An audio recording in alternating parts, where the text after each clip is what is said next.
बिस्मिल्लाहिर्रहमानिर्रहीम। The topic of today's discussion is point number 60। इसमें दिया हुआ है कि जब sympathetic activity of the heart आपके डायस्टोलिक एसए नोड के रेट को ज़्यादा कर देती है। सिंपैथेटिक एक्टिविटी में आपका एसए नोड का जो डायस्टोलिक एसए नोड का रेट होता है वो इंक्रीज कर जाता है। अब हम पढ़ते हैं कि सिंपैथेटिक और पैरासिम्पैथेटिक इफेक्ट्स क्या होते हैं हार्ट पर।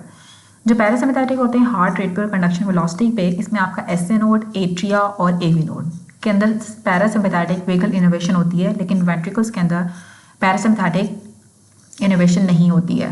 पैरासिम्पैथेटिक के अंदर आपका हार्ट रेट डिक्रीज कर जाता है, आपकी कंडक्शन वेलोसिटी भी डिक्रीज कर जाती है एवी नोड से, और आपका पीआर इंटरवल इंक्रीज कर जाता है। पैरासिम्पैथेटिक स्टिमुलेशन के अंदर पीआर इंटरवल इंक्रीज कर जाएगा, आपका हार्ट रेट डिक्रीज कर जाएगा, आपकी कंडक्शन वेलोसिटी एवी नोड से भी डिक्रीज कर जाती है। जो पैरासिम्पैथेटिक फाइबर्स होते हैं वो वेगस इनोवेशन होती है आपके एसए नोड के अंदर, आपके एट्रियाज के अंदर और आपके एवी नोड के अंदर, लेकिन वेंट्रिकल्स के अंदर कोई वेगल इनोवेशन नहीं होती है। अब जो सिंपैथेटिक इफेक्ट होता है इसमें आपकी नॉरएपिनेफ्रिन आपकी न्यूरोट्रांसमीटर होती है जो कि बीटा 1 रिसेप्टर्स के ऊपर एक्ट करती है। जब आपका सिंपैथेटिक सिस्टम एक्टिवेट होता है तो आपका हार्ट रेट ज़्यादा हो जाता है, आपकी कंडक्शन वेलोसिटी एवी नोड से ज़्यादा हो जाती है और आपका पीआर इंटरवल डिक्रीज कर जाता है। जब भी आपका हार्ट रेट ज़्यादा होगा तो आपकी जो पीआर इंटरवल है वो डिक्रीज कर जाएगा। आपकी कंडक्शन वेलोसिटी जब ज़्यादा हो रही होगी एवी नोड से तो आपका पीआर इंटरवल डिक्रीज कर जाएगा। अब जो पैरासिम्पैथेटिक सप्लाई होती है हार्ट की वो वेगस नर्व के थ्रू होती है। जो पैरासिम्पैथेटिक स्टिमुलेशन होती है इसमें आपका पीआर इंटरवल इंक्रीज कर जाता है। नॉरएपिनेफ्रिन आपके एसए नोड की डीपोलराइजेशन रेट को इंक्रीज कर देती है। नॉरएपिनेफ्रिन एसए नोड के डीपोलराइजेशन रेट को इंक्रीज कर देती है। अब इस तरह से भी आता है जो एपिनेफ्रिन होती है हार्ट के ऊपर आपकी एवी कंडक्शन को इंक्रीज कर देती है। नॉरएपिनेफ्रिन एसए नोड की डीपोलराइजेशन रेट को इंक्रीज कर रही थी, या आपकी जो कंडक्शन होती है, कंडक्शन वेलोसिटी होती है उसको इंक्रीज कर देती है आपकी सिंपैथेटिक स्टिमुलेशन। और नॉरएपिनेफ्रिन आपके बीटा 1 रिसेप्टर्स के ऊपर एक्ट करती है। नॉरएपिनेफ्रिन एक न्यूरोट्रांसमीटर होती है जो कि बीटा 1 रिसेप्टर्स के ऊपर एक्ट करती है जो हार्ट में प्रेजेंट होते हैं, और ये एवी कंडक्शन को भी ज़्यादा कर देती है एपिनेफ्रिन। एपिनेफ्रिन भी आपके एवी कंडक्शन को ज़्यादा कर देगी। जो नॉरएपिनेफ्रिन होती है वो भी आपके एसए नोड की डीपोलराइजेशन रेट को ज़्यादा कर देती है।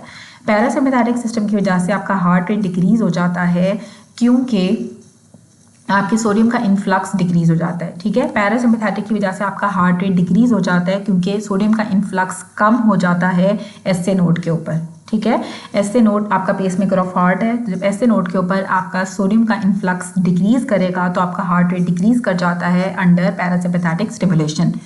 वेगल स्टिमुलेशन जब मायोकार्डियम की होती है प्रीडोमिनेंटली वो एसए नोड के ऊपर आपके सोडियम की परमेबिलिटी को ऑल्टर कर देती है। वेगल स्टिमुलेशन मायोकार्डियम की आपके एसए नोड के ऊपर एक्ट करेगी और उसके जो सोडियम चैनल्स होते हैं या जो सोडियम आयन होता है उसकी परमेबिलिटी को ऑल्टर कर देती है।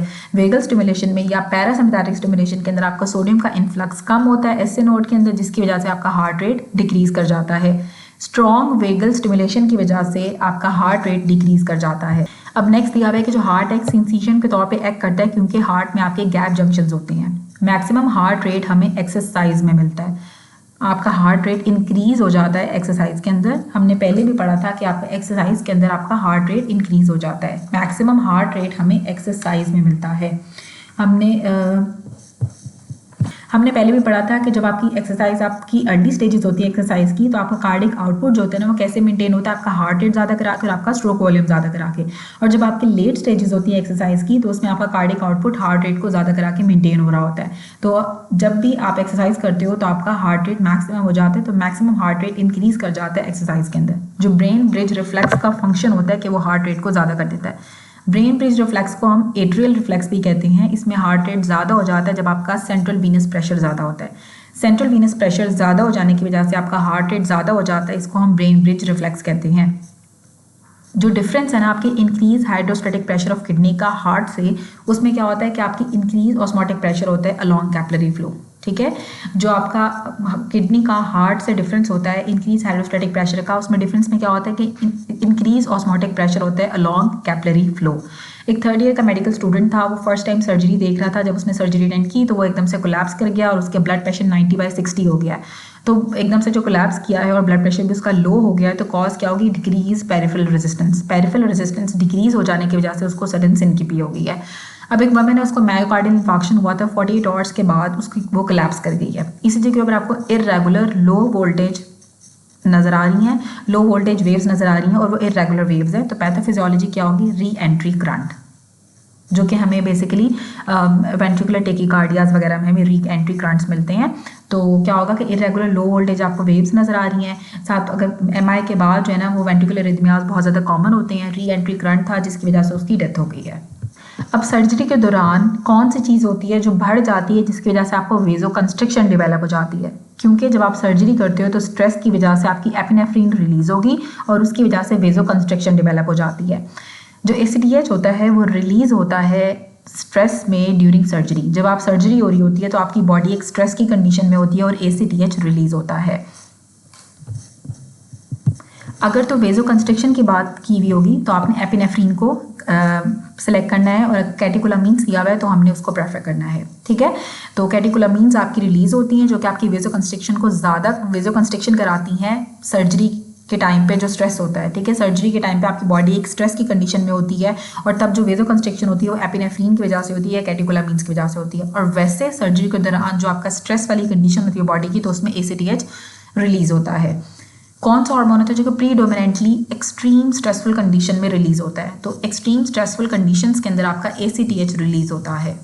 अब एक फीमेल पेशेंट थी, उसको हाइपरटेंशन है। अब उसकी लाइफस्टाइल मॉडिफिकेशन एडवाइस आपने देनी है, तो आपसे क्या होगा कि दिन में 1 माइल वॉक करेगी डेली। 1 माइल वॉक करेगी डेली ऐसी वुमन जिसको हाइपरटेंशन है। वैसे तो आपने सॉल्ट रिस्ट्रिक्शन भी करानी है, वेट रिडक्शन भी करानी है लाइफस्टाइल मॉडिफिकेशन के अंदर, लेकिन एक्सरसाइज से आपके ब्लड प्रेशर 4 to 9% डिक्रीज हो जाता है। तो आपने उनको कहना है कि वॉक करेंगी 1 माइल डेली। अब एक प्रेग्नेंट वुमन है, उसको हाइपरटेंशन है, तो ड्रग ऑफ चॉइस जो कि वो मिथाइल डोपा होगी। मेनली आपकी लेबिटालोल आपकी ड्रग ऑफ चॉइस होती है प्रेग्नेंट वुमन के अंदर विद हाइपरटेंशन। अगर लेबिटालोल का ऑप्शन नहीं है तो फिर हमने मिथाइल डोपा को सिलेक्ट करना है। अब जो ड्रग ऑफ चॉइस होती है डायबिटिक पेशेंट के अंदर जिनको साथ हाइपरटेंशन भी है तो आपने कैप्टोप्रिल देनी है। अब याद रख लें, अगर तो एक प्रेग्नेंट वुमन है और उसको हाइपरटेंशन है तो आपने लेबिटालोल देनी है। अगर लेबिटालोल ऑप्शन में नहीं दिया हुआ तो आपने मिथाइल डोपा देनी है। और ऐसे पेशेंट जिनको डायबिटीज़ भी हो और साथ उनको ब्लड प्रेशर भी ज़्यादा हो तो आपने उनको कैप्टोप्रिल देनी होती है जो कि ड्रग ऑफ चॉइस होती है। अगर एक ऐसा पेशेंट है 60 ओल्ड मैन है, उसको काफ़ी अरसे से हाइपरटेंशन है और अब उसको एओर्टिक स्टेनोसिस भी डेवलप हो गई है, तो जो हिस्टोलॉजी होती है हार्ट की उस पर हमें वेंट्रिकुलर सेल्स की हाइपरट्रॉफी नजर आती है। अगर कोई ऐसा पेशेंट जिसको बहुत अरसे से हाइपरटेंशन हो और अब उसकी एओर्टिक स्टेनोसिस डेवलप हो गई है तो हमें हाइपरट्रॉफी ऑफ वेंट्रिकुलर सेल्स नजर आती है हिस्टोलॉजी के ऊपर। जो मोस्ट कॉमन कॉम्प्लिकेशन है हाइपरटेंशन की, उसकी वजह से आपका लेफ्ट वेंट्रिकल की हाइपरट्रॉफी हो जाती है। जब भी आपका ब्लड प्रेशर ज़्यादा होगा वो पेशेंट जिनको बहुत अरसे तक बहुत लॉन्ग स्टैंडिंग हाइपरटेंशन होती है उनके लेफ्ट वेंट्रिकल की हाइपरट्रॉफी हो जाती है जो कि मोस्ट इंपॉर्टेंट कॉम्प्लिकेशन है। और जब हम हिस्टोलॉजी कराते हैं तो उसके भी हमें हाइपरट्रॉफिक नजर आती है वेंट्रिकुलर सेल्स की।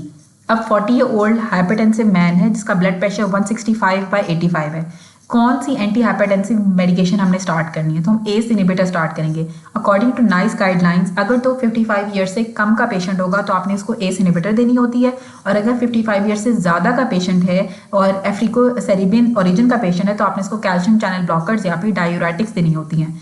अगर एक हाइपरटेंशन का पेशेंट है, अगर वो 55 ईयर से कम का है तो आप उनको ACE इनहिबिटर्स दोगे। अगर 55 ईयर से ज़्यादा का है तो हमें कैल्शियम चैनल ब्लॉकर्स या फिर हम डायूरेटिक्स देते हैं। जो कॉज होती है एरिथ्रोमा की वो डायस्टोलिक हाइपरटेंशन होती है। जो मोस्ट कॉमन कॉज है थोरेसिक एओर्टिक डायसेक्शन की, वो भी हाइपरटेंशन है। अब एओर्टिक स्टेनोसिस भी डेवलप हो जाती है। लेफ्ट वेंट्रिकल की हाइपरट्रॉफी सबसे मोस्ट इंपॉर्टेंट कॉम्प्लिकेशन है हाइपरटेंशन की। थोरेसिक एओर्टा की डायसेक्शन डेवलप हो जाती है हाइपरटेंशन की वजह से। एरिथ्रोमास बन जाते हैं डायस्टोलिक हाइपरटेंशन की वजह से। अब एक 50 ईयर ओल्ड लेडी है, उसको डायबिटीज मेलाइटिस भी है, हाइपरटेंशन भी है, डायूरेटिक ले रही थी, उसका हाइपरकैलीमिया डेवलप हो गया, अनकॉन्शियस हो गई है, लेकिन उसका ब्लड शुगर जो है वो नॉर्मल है, रैंडम ब्लड शुगर नॉर्मल है। ठीक है, तो उसकी कॉज क्या होगी? Acute renal failure. Acute renal failure develop हो गया उसको, क्योंकि हाइपरटेंशन डायबिटीज़ ये दोनों चीज़ें आपकी किडनीज को अफेक्ट करती हैं, साथ उसको हाइपरकैलीमिया हो रहा है तो हाइपरकैलीमिया शो करेगा। और जहाँ उसका ब्लड शुगर नॉर्मल है तो उसको क्या होगा? उसको एक्यूट रीनल फेलर डेवलप हो गया है।